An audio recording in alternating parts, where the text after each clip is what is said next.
അപ്പോൾ ഡെങ്കിപ്പനി ഇങ്ങനെ വ്യാപിക്കുന്ന സാഹചര്യത്തിൽ എങ്ങനെയാണ് ഡെങ്കിപ്പനിയെ പ്രതിരോധിക്കേണ്ടതെന്ന് നോക്കണം. ഇന്നും ഡെങ്കിപ്പനി മരണം റിപ്പോർട്ട് ചെയ്തിട്ടുണ്ട്. അപ്പം എങ്ങനെയാണ് ഡെങ്കിപ്പനി ലക്ഷണങ്ങൾ, പ്രതിരോധം എങ്ങനെയാണെന്നൊക്കെ ഡോക്ടർ പറയുന്നു അല്ലേ? അതെ, doctor Soumya Sarin in doctrine.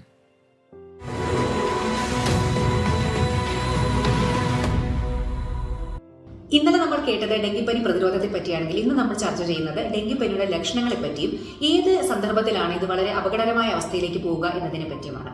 എല്ലാവർക്കും അറിയുന്ന പോലെ ശക്തമായ പനിയാണ് ഇതിന്റെ പ്രധാനപ്പെട്ട ലക്ഷണം. ഇതിന്റെ കൂടെ തന്നെ ഇതിനൊരു പേര് കൂടിയുണ്ട്, ബ്രേക്ക് ബോൺ ഫീവർ. അതായത് അതികഠിനമായിട്ടുള്ള ജോയിന്റ് പെയിൻ. അതായത് ബ്രേക്ക് ബോൺ എന്ന് പറഞ്ഞാൽ നമ്മുടെ എല്ല് പൊടിയുന്ന അല്ലെങ്കിൽ എല്ല് പൊട്ടുന്ന രീതിയിലുള്ള അത്രയും ശക്തമായിട്ടുള്ള ബോഡി പെയിനും ജോയിന്റ് പെയിനുമാണ് ഇതിന് സാധാരണ രീതിയിൽ കാണാറുള്ളത്. കൂടെ തന്നെ ശക്തമായ തലവേദന, അതിൽ തന്നെ റിട്രോ ഓർബിറ്റൽ പെയിൻ, അതായത് കണ്ണിന്റെ പുറകുവശത്ത് കണ്ണ് ഭയങ്കര വേദന എന്ന് പറയാറുണ്ട്. അപ്പൊ ഇതൊക്കെയാണ് ജനറൽ ആയിട്ടുള്ള ഇതിന്റെ ലക്ഷണങ്ങൾ.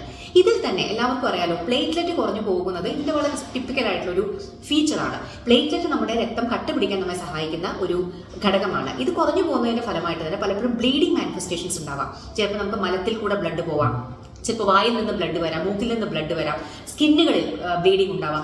വളരെ മോശമായിട്ടുള്ള അവസ്ഥയിൽ തലച്ചോറിനുള്ളിൽ വരെ, അതായത് ഇന്റേണൽ ഓർഗൻസിൽ വരെ ബ്ലീഡിംഗ് ഉണ്ടാവാനുള്ള സാധ്യതയുണ്ട്. പലപ്പോഴും ഇത് തന്നെയാണ്, ഇതിനെ ഡെങ്കു ഹെമറേജിക് ഫീവർ എന്ന് പറയും. ഇത് വേണ്ട രീതിയിൽ ട്രീറ്റ്മെന്റ് കിട്ടാത്തൊരു അവസ്ഥയിൽ ഡെങ്കു ഷോക്ക് സിൻഡ്രോം എന്ന് പറയുന്നത്, അതായത് BP ഒക്കെ താണ് പേഷ്യന്റിന്റെ അവസ്ഥ വളരെ മോശമായ ഒരു അവസ്ഥയിലേക്ക് പോകുന്ന സന്ദർഭത്തിലാണ് ഇത് മരണത്തിലൊക്കെ കലാശിക്കുന്നത്. സോ കറക്റ്റ് സമയത്ത് ട്രീറ്റ്മെന്റ് കൊടുക്കുക എന്നുള്ളതാണ് ഇതിന് ഏറ്റവും ഇമ്പോർട്ടന്റ് ആയിട്ട് നമ്മൾ ചെയ്യേണ്ട കാര്യം.